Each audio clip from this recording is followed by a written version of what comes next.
रक्षा सचिव डॉक्टर अजय कुमार ने कहा कि देश में इस वर्ष अग्निपथ योजना के तहत पहले फेज में 40,000 अग्निवीरों की भर्ती की जा रही है। इसमें पहले चरण में 25,000 और दूसरे चरण में 15,000 युवाओं की भर्ती की जानी है। मंडी के पडल में चल रही आर्मी भर्ती रैली के निरीक्षण और प्रबंधों की समीक्षा के सिलसिले में मंडी पहुंचे डॉक्टर अजय कुमार ने शनिवार को मीडिया से बातचीत में यह बात कही। उन्होंने बताया कि अग्निपथ योजना में देश में अब तक 36 लाख आवेदन प्राप्त हुए हैं। पहले फेज में 40,000 अग्निवीरों की भर्ती की जा रही है। उन्होंने बताया कि हिमाचल में अग्निवीर के लिए 4 भर्ती रैली कराई जा रही है।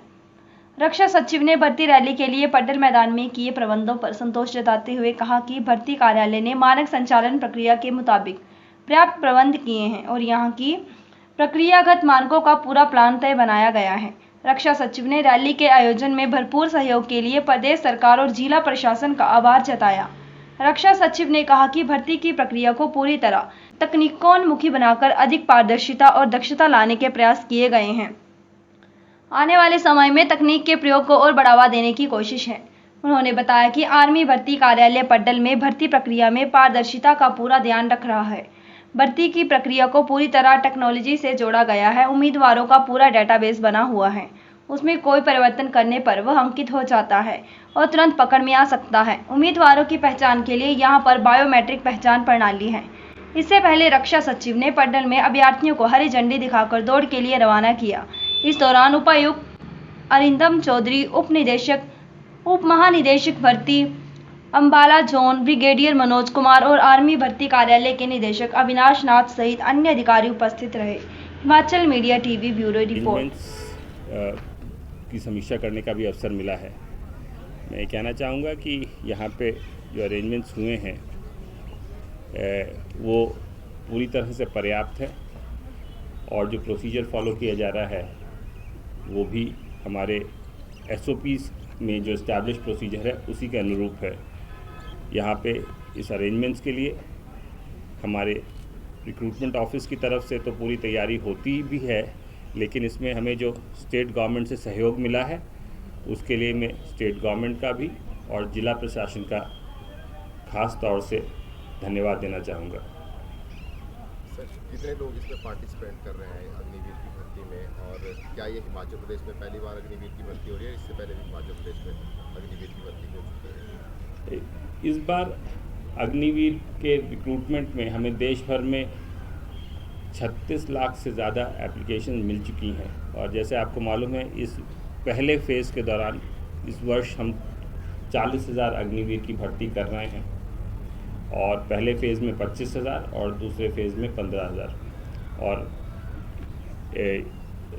यहाँ पे हिमाचल प्रदेश में जोनल ऑफिसर बता पाएंगे कितनी रैलीज़ हो चुकी हैं? हिमाचल में कितनी रैलीज़ हो चुकी हैं? हाँ, 4 रैलीज़ हिमाचल में हो रही हैं और उनका सिलसिला चल रहा है। कितने हिमाचल प्रदेश की अगर बात करें तो कितने पार्टी? ये इसका एक फार्मूला होता है जिसके हिसाब से रिक्रूटेबल पॉपुलेशन के बेसिस पे इनकी रिक्रूटमेंट होती है, उसकी चर्चा अभी करना उचित नहीं है। 40 लाख आपने देश भर में बताया, कुछ क्राइटेरिया सेट किया गया कि कितने लोग जो है वो सिलेक्ट किए जाएंगे, ऐसा कुछ है? नहीं, 40,000 वैकेंसीज इस वर्ष है, उनको सिलेक्ट किया जाएगा देश भर में। देश भर इस वर्ष 40,000 है। अमूमन भर्ती के नाम पर युवाओं के साथ धोखा भी होता है। हम देखते हैं कि काफ़ी ज़्यादा फ्रॉड जो है वो होता है।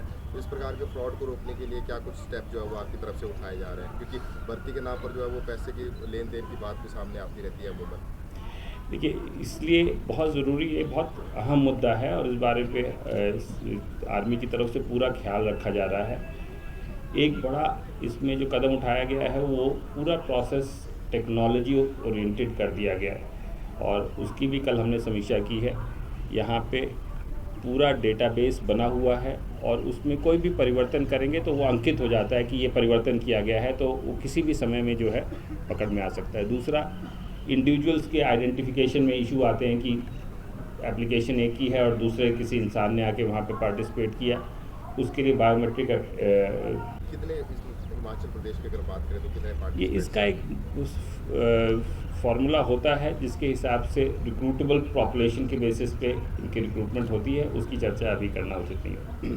40 लाख आपने देश भर में बताया, कुछ क्राइटेरिया सेट किया गया कि कितने लोग जो है वो सिलेक्ट किए जाएंगे, ऐसा कुछ है? नहीं, 40,000 वैकेंसीज इस वर्ष है, उनको सेलेक्ट किया जाएगा देश भर में। देश में इस वर्ष 40,000 है। अमूमन भर्ती के नाम पर युवाओं के साथ धोखा भी होता है, हम देखते हैं कि काफ़ी ज़्यादा फ्रॉड जो है वो होता है।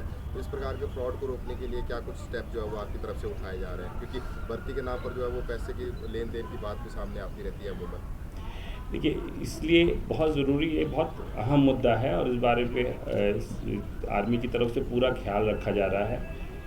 एक बड़ा इसमें जो कदम उठाया गया है वो पूरा प्रोसेस टेक्नोलॉजी ओरिएंटेड कर दिया गया है और उसकी भी कल हमने समीक्षा की है। यहाँ पे पूरा डेटाबेस बना हुआ है और उसमें कोई भी परिवर्तन करेंगे तो वो अंकित हो जाता है कि ये परिवर्तन किया गया है, तो वो किसी भी समय में जो है पकड़ में आ सकता है। दूसरा, इंडिविजुअल्स के आइडेंटिफिकेशन में इशू आते हैं कि एप्लीकेशन एक ही है और दूसरे किसी इंसान ने आके वहाँ पे पार्टिसिपेट किया, उसके लिए बायोमेट्रिक आइडेंटिफिकेशन सिस्टम है। यहाँ पे आइरिस है, थंबप्रिंट, फिंगरप्रिंट्स हैं, जिसकी वजह से उस इंसान की अप्रोप्रिएट पहचान की जा सकती है। तो वो भी एक जो है टेक्नोलॉजी के माध्यम से उस चीज़ को भी नियंत्रण पे लिया गया है और आने वाले समय में और ज़्यादा टेक्नोलॉजी का प्रयोग करने की कोशिश है। तो आप देखेंगे कि आने वाले समय में हम पूरा इसको टेक्नोलॉजी ओरिएंटेड सिलेक्शन करेंगे ताकि पारदर्शिता भी बनी रहे, एफिशिएंसी भी आए और इस तरह की कंप्लेंट्स को कोई भी उसका बेसिस ना रहे।